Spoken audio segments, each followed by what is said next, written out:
What's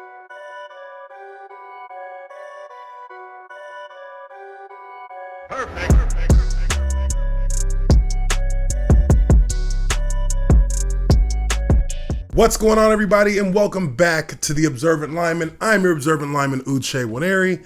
Now, before we get this video started, if you like my channel, please hit that subscribe button and also hit the like button on my video so we can get boosted on that YouTube algorithm. And now, with the 2020 NFL Draft in full swing, we're witnessing players achieve goals that they have set for themselves since childhood. It is a dream for someone to make it into the NFL. It is a once-in-a-lifetime opportunity that should be relished, that should be enjoyed to the fullest in that moment when you receive that phone call letting you know that you've been drafted by a team in the NFL to play on the professional level. Now, today I'm going to share with you guys my story and my draft experience as a young guy coming out of the state of Texas, going to Purdue University, and with all my trials and tribulations that you guys have bared witness to through my stories on my channel, I finally made it to that point where we were at the draft. I was expecting to be picked up, and it was just a matter of when. So let's start this story off a few days before the draft, because for me, there were some things that were very unexpected in how everything played out with my story in particular. But about a week before the draft, I'd been getting a lot of calls, and at this point I was back home in Texas at my parents' house, just getting some good rest, hanging out, waiting, counting the days down to see where I'd fall in the draft. There were some boards that had me falling out of the draft altogether and being a free agent. There were some boards that had me going between second and third round, and that was all due to the situation that I dealt with at Purdue, getting kicked out my junior year.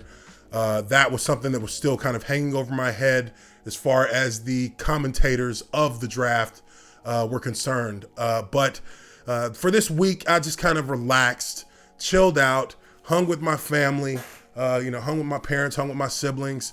But I was getting calls from teams all throughout this process. So for me, I spoke to, I think, about 22 teams during the combine. Obviously I had to tell them the story about, the whole situation with getting kicked out of Purdue and being suspended from Purdue and coming back in the spring. But, it was crazy because I was getting a lot of calls in that week leading up to the draft, and they were from the same teams. So initially for me, I thought that these were my choices going into the draft. I thought it was going to be either Kansas City, I thought it was going to be Atlanta, I thought it was going to be Chicago, and I also thought it might have been the New Orleans Saints. I got calls from the New Orleans Saints. I got calls from the Chiefs, the Bears, and the Falcons. These were pretty lengthy discussions that I was having with these teams. I was talking with offensive coordinators. I was talking with scouts. I was talking with front office people. I was filling out paperwork. I was sending in, information for background checks. The Chiefs stuck out to me the most with Kansas City because the Chiefs were continuously having me fill out paperwork. I was getting calls from their offensive line coach. It was kind of, for me, a signal that maybe this was the squad I was going to end up with, being in Kansas City, which I was totally fine with, obviously. And right behind them, I think it was the Falcons and then the Bears. The Saints called me a couple times, but it was really, for the most part, the Chiefs and the Falcons, I would say, that were doing the most communicating with me leading up to the draft. And, we fast forward to the first day of the draft, and this is April 28th, April 29th, I think, was the date of the draft in 2007. And it was the old traditional 2-day format. So you had the first day and second day picks. And I was excited, to say the least. The whole family was in town. We were all at my parents' house. My girlfriend at the time was at the house as well.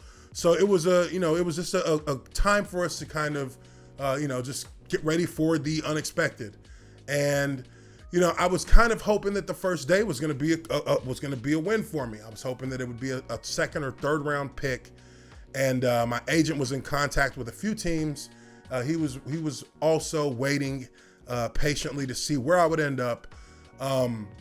And I think the first information that I received on the first day of the draft was that the Chicago Bears were looking for a spot to take me at. So I guess my first instinct when I heard Chicago Bears was, oh my God, I got to go back to the Midwest. Got to go back to the cold weather.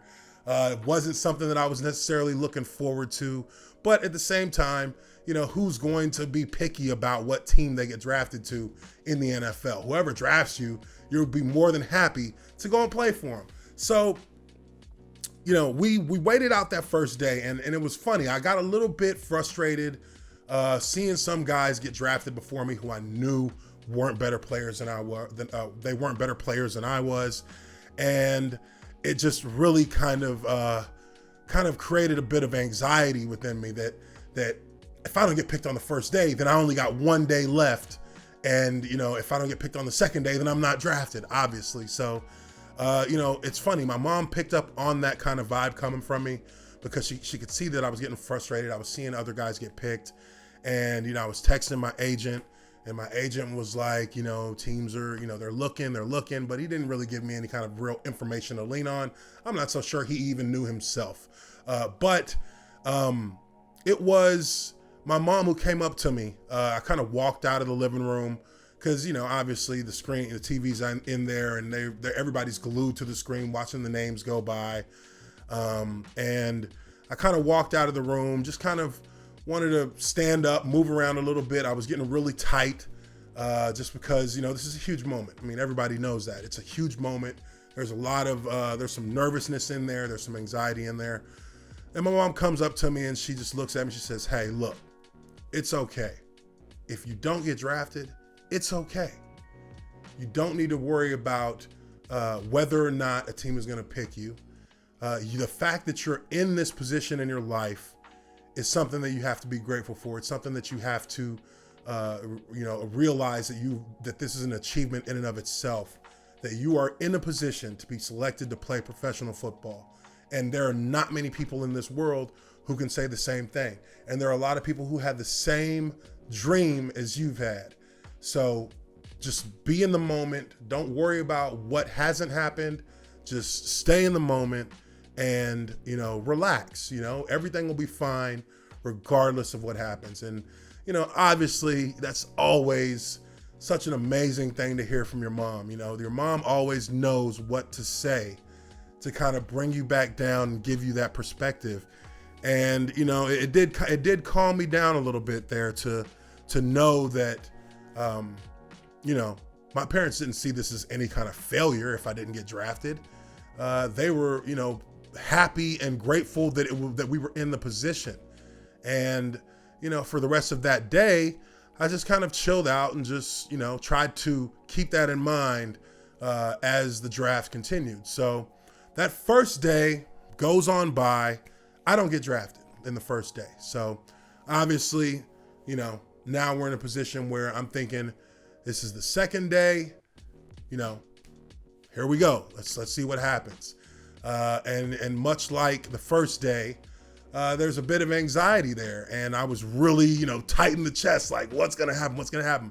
Everybody's sitting around me at the couch. So it's like I'm the center of attention, even though I kind of didn't want to be the center of attention at that time, mainly because of the potential disappointment, because of the potential of not being drafted and feeling as if I had somehow failed in accomplishing this goal that I had set for myself such a long time ago.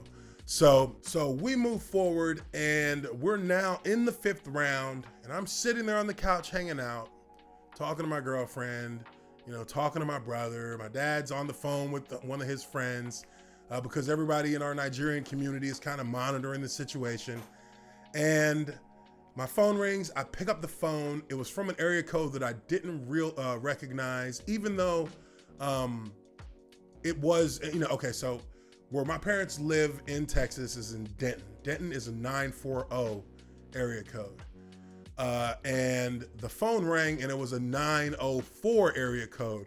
So I initially thought it was a phone call from somewhere in Denton, which didn't make much sense. Almost didn't answer.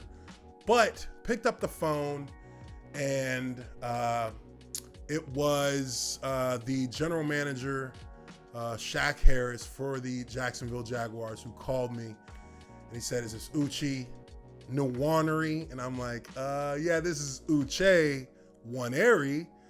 And he apologized for mispronouncing, and he just asked me how I was doing. I said, "I'm doing great." And he said, "Hey, just wanted to find out how you would feel about being a Jacksonville Jaguar." And immediately, I kind of look up. Everybody in the house was staring right at me, like, with that excited look on their face, like, what's happening? And I was like, hell yeah, I want to be a Jaguar. And he said, "That's great. We're about to draft you. Just wanted to be the first to welcome you to the Jacksonville Jaguars." And then he passed the phone over to the head coach, Jack Del Rio, at the time. And Jack Del Rio talked with him for a couple of minutes. He talked about how they'd been watching my film. They liked my physicality. They liked my athleticism. And they were feeling like I was going to be a great fit for their scheme and for what they like to do. And, obviously I agreed with every bit of it. And I could see my dad jump out of his chair, and and my dad's got that Nigerian accent, that real thick Nigerian accent. So he's like, "Oh boy, how about those Jaguars? We're going to Jaguars. Yes, Jacksonville Jaguars." And, at that moment, everybody's starting to get, everybody's rustling around. Everybody's got the big grins on their face. And while I'm talking to Jack on the phone, on the TV, that NFL draft little chime that ESPN has, the one that goes, "No, no, no, no, ba-da-dum, boom, boom."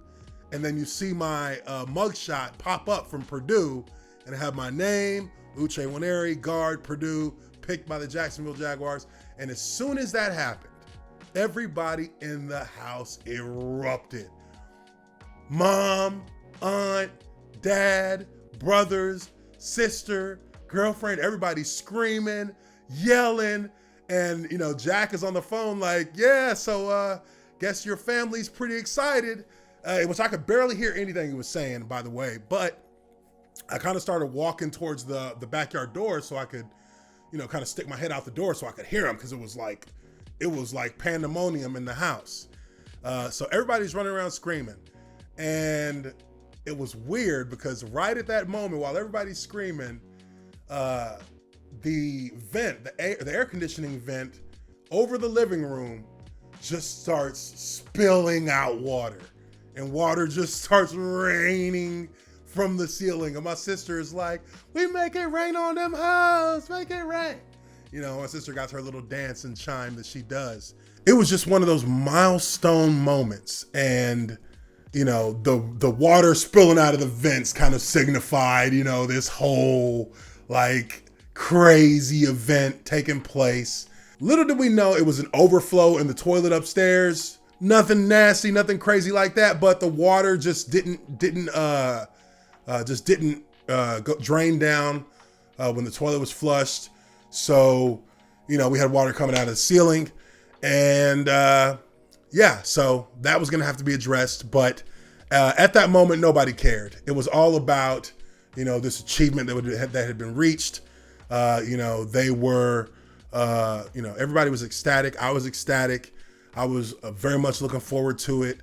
And it was a dream come true. It was that moment that finally you had made all of the work pay off. You had reached this level of achievement in football. Now you're a professional athlete. The very best of the best. 255 picks out of tens of thousands of players who could potentially get drafted each and every year. And it was something that really was just such an amazing mark, such an amazing moment, that being able to share it with everybody in my family at that time, it meant the world to me. And now there was a new motivation. There was another bar to be set to start reaching towards, the new set of goals that I was going to set for myself as a professional football player. And even to this day, as a retired player, I've been retired now 6 years. And Even now, you know, that moment is still engraved in my mind. And to this day, you know, I'm still a Jaguars fan. I'm a Jacksonville Jaguars fan through and through. From the very outset, this is something that, you know, you're told is a long shot for any player. It's 2%. You know, less than 2% of players coming out of college making it to the NFL. And I was able to be a part of that elite group of players who was able to make it. And, you know, that's something that everyone who is experiencing that feeling this weekend during draft weekend deserves and should, you know, feel good about it if you get drafted. And even if you don't get drafted, there are going to be plenty of players who get signed as free agents who will go on to have great careers, who will go on to have long careers, who will go on to be more successful than some players who were drafted. So you can never look at it from such a narrow standpoint as, if I don't get drafted, then I'm not going to be good enough to play in this league, because that is so far from the case. I've seen it myself with my own eyes. Guys who have, you know, come from schools that I'd never heard of, who have been real contributors, who played multiple years with me as a teammate. So, you know, there's always, as long as you get in the door, as long as you're able to get in and work hard and actually, you know, provide a value to the team, then you'll have an opportunity to be a contributor in the NFL, and you can live out that dream that you've always wanted to live out. But let me know what you guys think. Leave your comments down below. If you haven't done so already, hit the subscribe button, hit the like button, get my video propped up on the YouTube algorithm. I really appreciate everybody for checking in on this draft special, my draft experience. I am your observant lineman, Uche Nwaneri, and I will catch you all on the next one. Peace.